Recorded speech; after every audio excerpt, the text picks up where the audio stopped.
happy Wisdom Wednesday. Thank you so much for tuning in and for choosing to spend some of your time with me. I'm Maria Milagros. This is Wisdom Wednesday, a little space I like to share tips, tools, techniques, stories, anecdotes as a life coach, as a personal growth and development specialist, as a mom, as a fellow human and comrade in this thing called life. Right? So I like to share things that either I use that work really well for me or that my clients have used and that worked really well for them. Now, I want to say that with a disclaimer. Just because it works for other people does not mean that it will work or that it's compatible with you, your personality, your lifestyle. Our responsibility is to be in this constant and consistent space of self-awareness so that we can say, you know what, I put that into practice and it did not work for me, my life, and my personality, so I'm just going to leave that one. Or I tried that and that methodology like that didn't work, but when I tweaked it to fit my life, it did work, right? So I always want to remind us that we have the right permission to tweak it. It doesn't have to look exactly like anybody else. And the reality is it shouldn't, because you're not like anybody else. I'm not like anybody else. Our lives are not like anybody else's lives, right? So we always want to be in a space of awareness and a space where we're willing to tweak it so that it fits our lifestyle, our personality, our culture, whatever it is that we have going on. So this is a series right now where I'm sharing one tip a week that will help us get to new levels of health and happiness. This week in particular, we're talking about focusing. And there's this quote by Roy Bennett, and I can't remember exactly how the quote goes, but it's something along the lines of, if you want to be happy, do not dwell in the past, do not worry about the future, but be fully present in the focused moment, or something along that line, right? And I totally agree. I've talked about being present before, and in this particular video, I want to talk about actually focusing, right? And how do we hone the skill of focusing, because it is a skill. With so many distractions and so much stimulation that's happening around us, it is a skill to be able to learn how to focus and then to practice that so that we can do the things that we need to do, and more importantly, so that we can do the things that we want to do, right?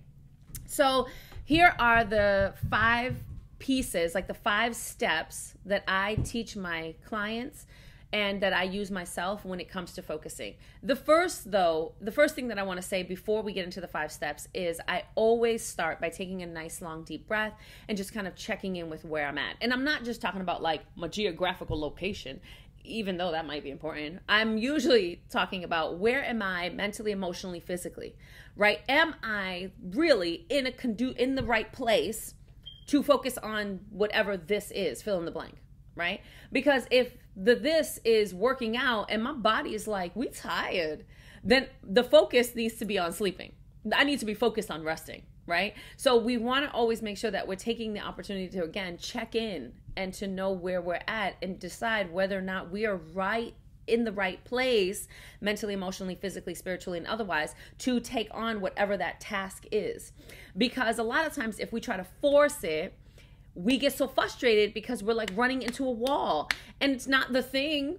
It's because we are not honoring and taking care of ourselves first and foremost. So that's first. All right. Here are the 5 steps. The first is after you take that breath and kind of assess. The first is take care of your basic needs. Take care of your basic human needs. Eat something, get a drink, use the bathroom, stretch, move your body, whatever that takes. Take care of your body so that when you sit down to get to work, you're not distracted like, oh, I'm hungry. Oh, I have to use the bathroom. Oh, I have to. Handle all your business in the beginning. And if you know that you're going to sit down with something that might take a little bit longer, bring a drink and a snack with you to the table, right? The second thing is you want to look at your environment and decide if your environment is conducive to you focusing.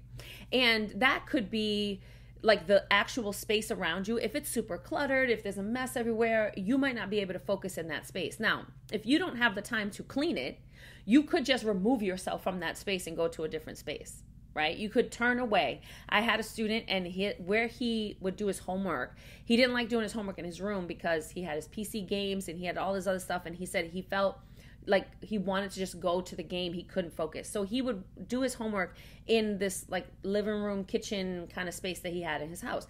They had a desk there. He said, but if I'm looking at the kitchen and, my like this food cooking or this dishes in the sink, he's like, that's all I'm thinking about is all that extra. So I said, would it be possible for you to just kind of turn your desk in the opposite direction and face a wall, and then maybe put on headphones where you're either listening to some lo-fi music or some, like frequency music that kind of gets you in the vibe. And he tried that, and he's like, oh my gosh, miss, it works. All I have to do is turn away. Yep. Sometimes if the environment in and of itself is not conducive, we can either fix whatever needs to get fixed, or relocate, or physically move our bodies so that we're literally looking at a different space, and then we're able to focus in that way, right? So then the second one, again, is your environment conducive? The third thing is, what distractions can I remove so that they don't take me away from my focus?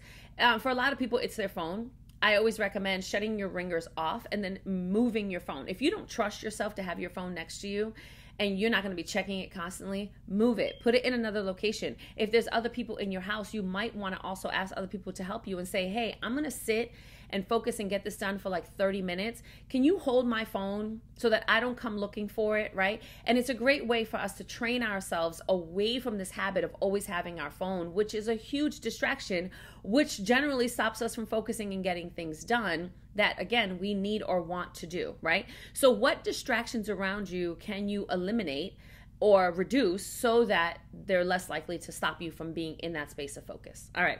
The fourth one is using a timer. I always recommend using a timer because it's like a game almost, right? And if I say to myself, I'm going to sit here and focus for 20 minutes, and I set a timer, I'm going to try to get as much done in those 20 minutes as I can, because it almost feels like I'm trying to beat the clock. And I'm like, yeah, I'm going to beat you, clock. I'm going to get it done, right?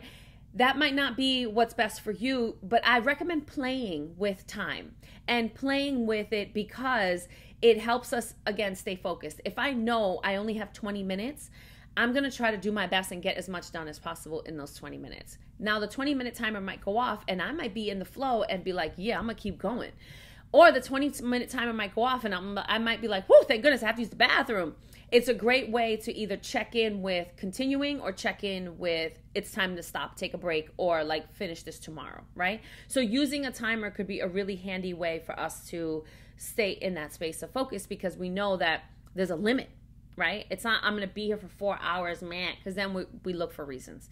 And then the last thing is keep a pen and paper nearby. I always keep a pen and paper nearby when I sit down to focus on anything, so that if my brain starts doing monkey brain and it's like, what about this? What about this? What about this?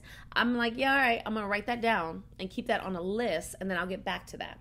When we do that, when we write it down, our brain is like, oh, she captured it. We're good. We don't have to keep repeating it over and over and over. So it helps us kind of isolate that information so we can come back to focusing, right? So recap. Take that deep breath first and foremost. Check in with where you're at and whether or not you're actually in the right place mentally, emotionally, physically, and spiritually to handle whatever that particular task is at the moment, right? First. Okay, and then check in with your body, self-care. Make sure that you're handling your basic human needs.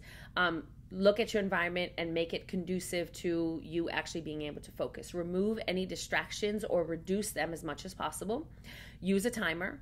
And then keep a pen and paper nearby for monkey brains and do a brain dump either before, during, or after so that you can get back on task.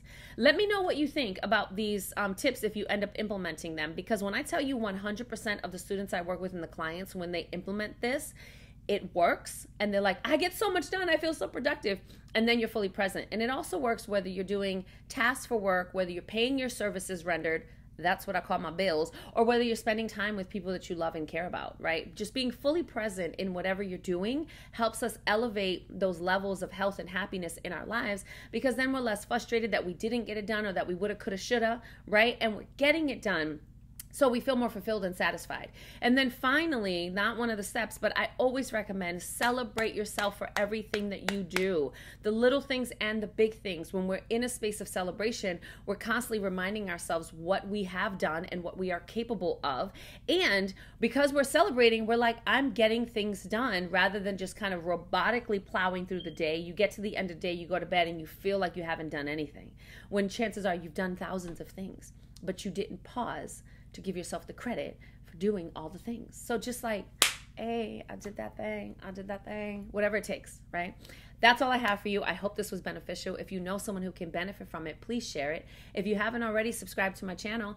And I'll see you next year. I love you, and there's nothing you can do about it. I'm sending love and light your way. Peace.